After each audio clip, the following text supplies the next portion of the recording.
Saudara-saudariku yang terkasih, Pace Ebene. Dalam Injil pada hari ini, dari Injil Matius, Yesus tiba di daerah Gerasa dan disambut oleh dua orang yang kerasukan oleh roh jahat.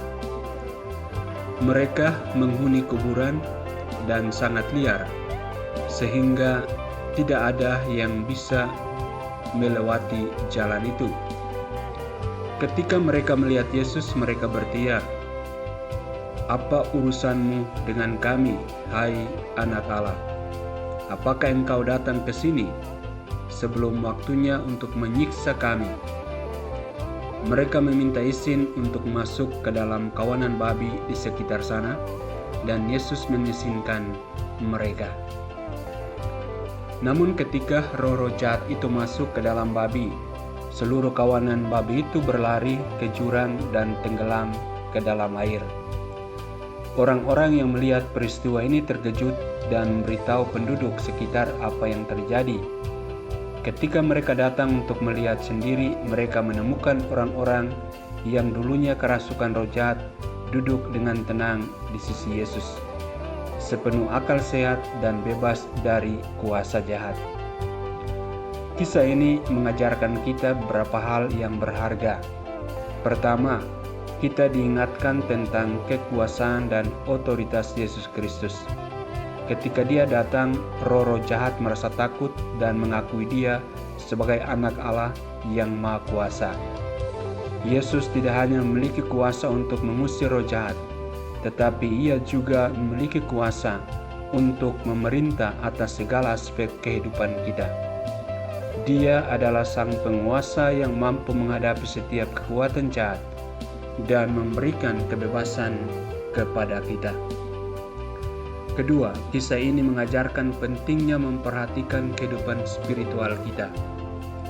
Orang-orang yang kerasukan roh jahat hidup dalam keadaan yang penuh penderitaan dan kekacauan. Mereka terisolasi, tidak bisa melewati jalan itu, dan hidup dalam kegelapan. Namun ketika Yesus datang, semuanya berubah.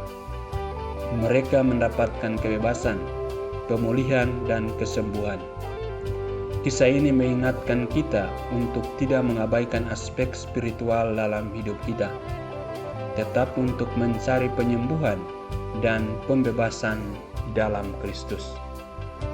Ketiga, kita belajar tentang kerugian yang dialami penduduk setempat. Setelah peristiwa itu terjadi, mereka meminta Yesus pergi dari daerah mereka. Mereka lebih memilih keberadaan babi yang hancur daripada kehadiran Yesus yang membawa penyembuhan dan kebebasan. Ini mengingatkan kita tentang bahaya dan kerugian ketika kita menolak kehadiran Tuhan dalam hidup kita. Ketika kita memilih hidup dalam kegelapan dan kehidupan duniawi, kita melewatkan berkat dan penyelamatan yang hanya dapat ditemukan dalam Kristus. Saudara-saudari yang terkasih, melalui kisah ini, kita diajak untuk merefleksikan kehadiran Yesus dalam hidup kita.